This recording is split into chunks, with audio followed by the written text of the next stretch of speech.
I didn't think that even when I was in the moment of never going to give you up in the beginning of everything. I didn't think I'm going to be 60 next year. I didn't think to myself, yeah, I'll be 60 and I'll still be doing it. I know people sometimes say that's what they thought, but unless you're deluded, you have to look at it and say, like we were saying before, there's a handful of people who've got that breadth of music and those great songs and those whatever that's going to keep them going forever. Look, what can I say? The wonderful Rick Astley is sitting in front of me. It's always good to see you, but it's been a while since we've kind of been in this scenario. Indeed. And watching you now, even though we'd worked together, watching you now, it's like you ain't stopping. And I don't blame you. No. Okay, we're going to go back to the beginning in a moment. Right. But if you think about the fact that you rose to a height and then stopped and then came back, not many artists have the opportunity to do that. No. And when you think about the fact that your career, and you've had lots of songs, but your career is on the platform of one specific song. 100% it is. It's nuts. No, it's great. No, it's great, but it's also nuts. It is nuts. It's a testimony of the fact that whatever it is that you give in song, in person, in energy, in spirit, your audience always wants you. Well, that's very nice of you to say. It's the truth, Rick. Okay. Stop that. All right, okay. I think it's really weird when an artist, or whatever you want to call such as me, has one particular song. Yeah. We were just off air talking about the Rolling Stones a little bit there for a minute. You know what I mean? Yeah. That's a career. Oh. That is a catalogue of songs, right? And obviously almost no one can compare with that. There's a handful of people. Yeah. And then there's people like myself who have a tune that for whatever reason just won't die. And it's like, thank heavens, and it's amazing, and it's been adopted even by, other generations and stuff a little bit. And I think because I had a break away from all this kind of nonsense, if I can put that in quotes, I can appreciate it for what it is. And I think sometimes I even see it in the eyes of certain artists where they have to play a certain song and they'd rather not. And I'm a bit the other way. I'm a bit like, well, at least they'll remember this one. Yeah. You know what I mean? And so some of the festivals that I've played in the last, let's say, 5, 7, 8 years, whatever, I kind of feel this is going to be tough because this isn't my crowd. I've been booked as Uncle Rick a little bit. You know what I mean? Uncle Rick, I like that. Yeah. But once I'm up there, I love my band and they're great and the crew and everything. And once we're up there doing it, I get lost in it and I just enjoy it. And then I kind of know I've got that song, Never Gonna Give You Up, at the end of the gig and kind of go, well, at least they'll know that one. 2026. You're going out on a tour. Yes. The Reflections tour. Mm-hmm. You've got Gabrielle supporting you. Yeah. Spoke to Gabrielle a couple of days ago. Spoke to her manager a couple of days ago. And I just said, listen, this is a lineup. This is a combination that She's got some monster tunes. That just works. Now, when you were going through that time of deciding quite early on in your career, I'm not sure that I want to do this. I'm going to put the microphone aside. I'm going to put the headphones down. I know this is probably a very stereotypical question, but did you ever think, Rick, 2026? No. Come on now. No, I didn't think that even when I was in the moment of never going to give you up in the beginning of everything. I didn't think I'm going to be 60 next year. I didn't think to myself, yeah, I'll be 60 and I'll still be doing it. I know people sometimes say that's what they thought, but unless you're deluded, you have to look at it and say, like we were saying before, there's a handful of people who've got that breadth of music and those great songs and those whatever that's going to keep them going forever. There's even, am I allowed to say this? I'm saying it Just anyway. Talk. Well, you think about someone like Taylor Swift, right? And you think she's doing football stadiums, she's got massive streaming. She's, huge in every way. My wife and daughter went to one of the Wembley gigs and said she was absolutely incredible and amazing. I can see how talented she is. That's pretty easy to see. But I don't know, and I'm just using her as an example because she's one of the biggest ones I can think of right this second. I don't know whether people will still be in love with anybody's music as much as perhaps they have been in 35 years. Because the way the world is going, music has sort of, to some degree, become something that's just on in the background, or you're playing a video game on your phone and there just happens to be this song behind it, or do you know what I'm saying? And it's like movies have gone that way a little bit. there's so much grabbing people's attention today that I don't know whether anybody's ever going to be the Rolling Stones again, or would have been the Beatles if they carried on, or whatever. And I don't know whether, using Taylor Swift as an example, because she's the biggest one I can think of, I don't know. I hope they are. I really do hope they are. And she, out of all of them, probably will last that long, and her songs will. But I don't think anybody thinks when they're in their moment in the beginning, oh, I'll be doing this when I'm 60. So if we were to take that handful of artists, so let's take the Rolling Stones, let's take Elton John, let's take the Beatles, have we had, in your opinion, the best of them? I think that's really tricky, because I think when any of those artists broke and started doing certain songs that they have been remembered for forever, they are in a bit of a white-hot moment, I think. And I think, well, Elton had Bernie as well, to be fair. I was going to say Elton wasn't a band, but he did have a partner and does have a partner all the way through it, kind of thing, pretty much. There's a tension between that, and especially as with bands and stuff. And I don't know. I went to see Paul McCartney a couple of years back, actually, in Texas, and we actually drove about 10 hours to get there. But it was worth it. It was worth it. It was amazing. And he did play a couple of new songs, and they stand up. And I think that's a difficult thing to do if you're also playing Blackbird and some of the other songs he played that night.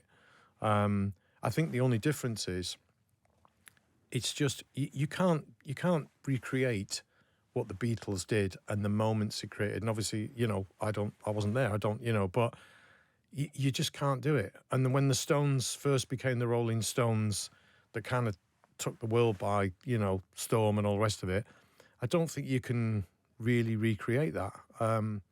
Oasis is a great example. I went to see them in Manchester a few weeks back. Phenomenal. And that bunch of songs in that set list that they played that night was amazing. And I kind of hope they're going to make a record. I don't know whether they will, but I'd quite like them to make a record. And it's not for me to say, do you know what I mean? They're both amazing artists, the pair of them in their own rights. Should we talk about you now, Rick? Yeah, I'm enjoying this. I do this every week. 2023, I think that was your last album. Yeah.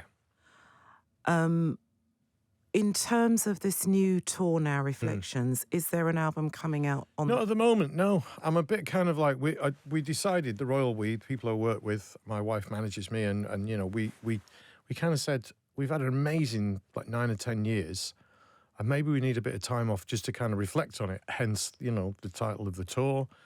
And also because the artwork for the poster for the tour is me in this massive pair of sunglasses on holiday in Capri, wearing somebody else's sunglasses that I shouldn't really be wearing.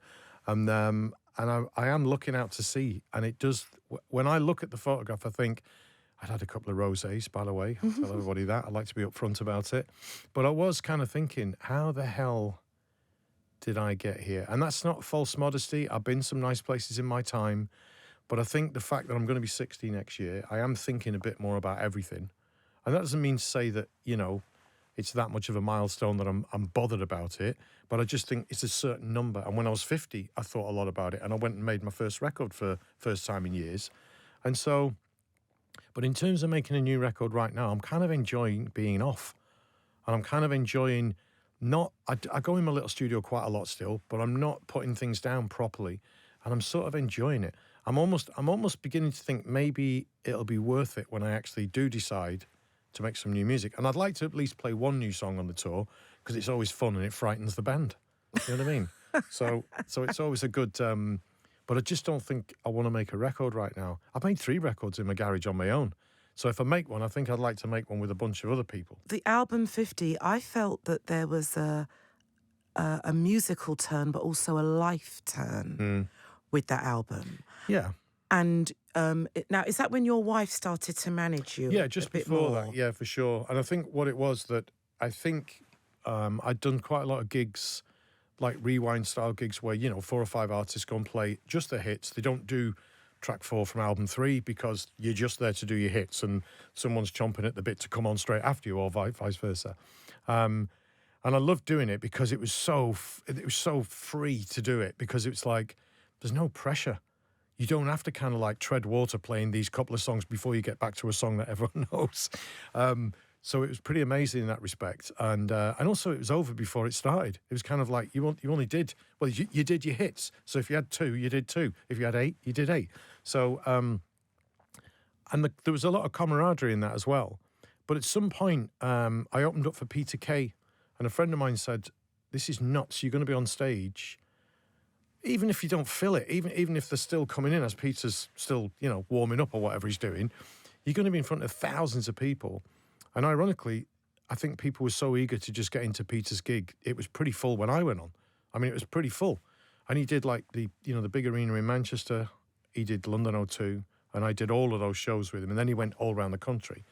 So I did a new song for it. And it was partly because my friend kind of, pushed me into doing it. And it was pretty amazing to sing a new song, along with my old ones, obviously, and a few covers. I was kind of like a party band for the night, but that was good. And it just sort of gave me something and made me think, I'd quite like to do that. I'm not sure I can do that without opening for somebody like Peter or whatever. I don't think I'll ever get in that position. But I'm just going to write some songs. So I did, and I did it in my garage. And I made that record myself pretty much. And I think because it came from that, rather than a record label going, "Do you remember that old dude? He's got this thing called Rickrolling. Maybe if we get this YouTube involved, we could sort of like..." It wasn't like that. It was very much the opposite of that, of like, I made a record that I wanted to make just for me and didn't expect anyone really to hear it. Hence, I called it 50 because Adele had called hers 19, 21 and all the rest of it. And I thought, it doesn't matter. No one else hardly anyone's going to hear this. So I can call it what I want and I can write about whatever I want and do whatever I want. Rick, And the album got to #1. I know. I fully remember that. Yes. I actually think that was perhaps partly the nice way of doing it.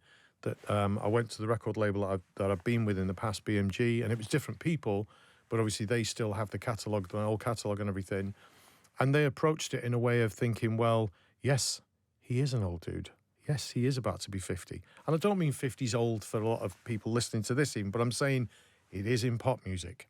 Believe me, it is in pop music, especially if you've got new material. Most of the time, people don't really want to know about that, and I understand that. It is a young person's game. But they kind of just really went for it. And they said, no, we think this record's pretty good and we think there is an audience. It's not a young audience, but it's an audience who probably remember from back in the day and might be interested in listening to something new. Our sister station, Capital Radio, Euston Tower. Yeah, I remember You're in the reception. Yeah. There's a mic going, the lead is going to a speaker about this big. And you demo in the reception. And that launches your career. Well, I think also going back to Capital at that point, it still is, obviously, I know it is, but I'm saying, dare I say this as I'm actually on the radio? I'll get slated for this, but If you get slated, you get slated. We didn't have the internet, so radio was it. And if you managed to get on Capital, for instance, you'd sort of cracked it, really. You'd sort of like, that's probably the biggest door you can open in London. And London being what it is, I'd say even more so then, because kind of everything was based in London back then. I know obviously there were labels in Manchester and, factory records and different things. And obviously talent came from everywhere. But it kind of ended up signing to a record label in London and went through PR in London and went on TV in London and went on the radio in London. So if you got anywhere near Capital going, yeah, we quite like this, it was such a massive, massive thing. This voice just came out at us. And we didn't know what this man looked like who had this voice. And you know exactly where I'm going with I do this. know where you're going, yeah. Come on now. How many people said, I thought you were black? Yeah, lots of people. Yeah, lots of people. I mean, I just look at that and think, well, obviously I just listen to a lot of the great American singers.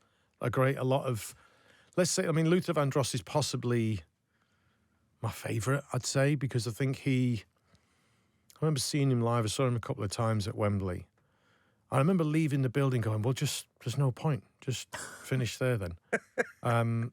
Because he had, because I think he came from gospel probably and church singing, but he came from being a backing vocalist before he was a lead vocalist. And to do that job is a very different thing to being a lead vocalist, get away with murder, me included. being a great backline vocalist is something else altogether. That is like technique. It's having all the technique to be able to sing in lots of different range, and different power and different everything. I'm a bit of a blairer. I kind of blare it out. And he was just absolutely amazing. You're very open in your autobiography about being the youngest of four, coming from a home that was Troubled. Yeah. But you gave a lot in that, and you made yourself vulnerable in that. And I always say there's strength in being vulnerable. I think you're absolutely right.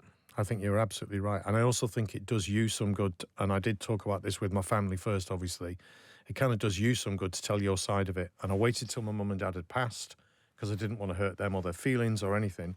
But I wanted to explain a tough time they had of it, which led to us having a tough time, basically. And I think it's one of the reasons I ended up getting on a stage, is to run away from it all, run away with the circus, and that's what I did. April next year is going to be very, very busy for you, Rick, isn't it? It is, but fantastic. Who wouldn't want to be doing anything else? I mean, come on. There you go. And the last thing I'm going to say is, Elton John could never finish a concert without singing your song. Robbie Williams could never finish a concert without singing Angels. You're absolutely right. And Rick Astley could never finish a concert. That is very, very high company you're putting me with there, but I'll take it. You know what I mean? I'm learning as I get older to take a compliment. I will take that one. Thank you, my love. Rick, it's a pleasure. Thank you. Lovely to see you. And you too.